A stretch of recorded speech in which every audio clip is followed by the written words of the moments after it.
Today's video will address editing inlet and outlet streams in CoilDesigner. To do this, I am using the Tube Fin R134A 30BY1 condenser, which is a sample file that comes with the CoilDesigner software. All of the options discussed in this video are applicable to any CoilDesigner file. The first way to edit your streams is to go to the Project tab and hit the Edit Streams tab.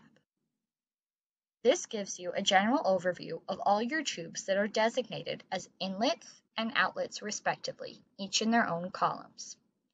One of the most powerful things you can do here is to swap all of your inlet and outlet streams.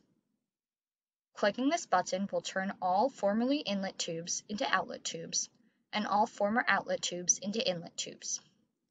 To swap them back to their original configuration, simply press the button again.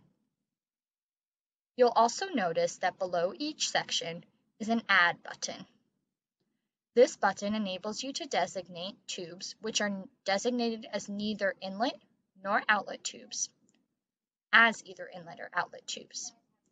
To do this, press the button, select the tube that you would like to designate, click the right-facing arrow to move it to the selected column, then press OK. The tube should now appear in the appropriate table beneath all of the previously existing inlet or outlet tubes, depending on your designation. To apply these changes to your coil circuitry, press OK. As you can see, tube number 5 is now designated as an inlet with a red circle around it.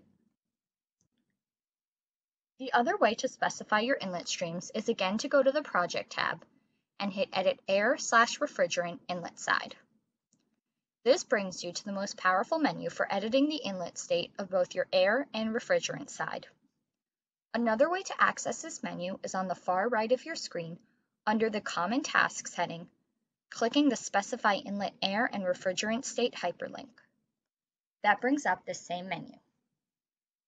On this menu, you have the options to edit the inlet airflow and the inlet refrigerant state. For the airflow, you will always need to specify a pressure and temperature and can select a choice of unit for each, meaning you may have a mix of scientific and English units. You will also need to specify a relative humidity. When it comes to airflow, you have 3 options.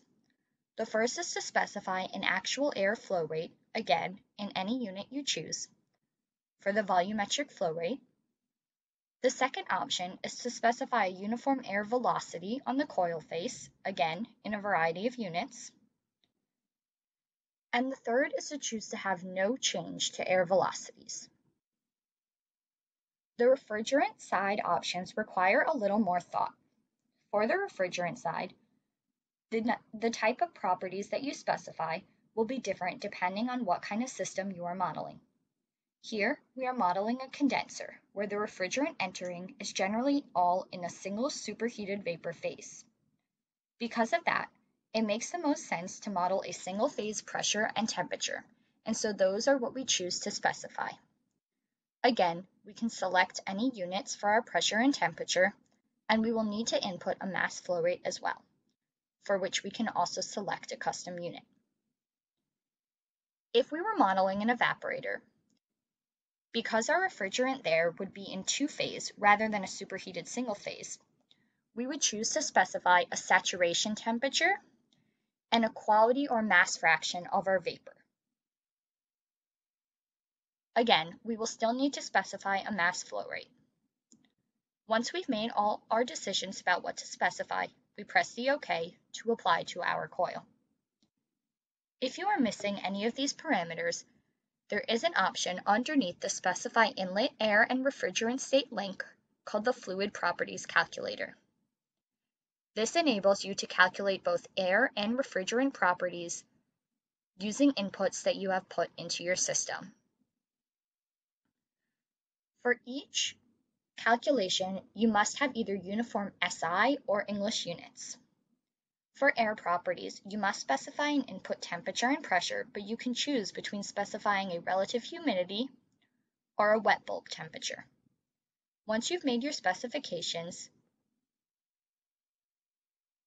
clicking Go will spit out a table with a variety of properties that you may then utilize in further coil design. For the refrigerant properties, you may choose between specifying a saturation pressure or a saturation temperature, and click Go to generate another different set of properties that again you can use in calculations. The best way to specify outlet properties is to go to the Project tab and click Solve for Outlet Condition. For more information on using this feature, please refer to the Solve for Outlet Condition video or contact support at optimizedthermalsystems.com.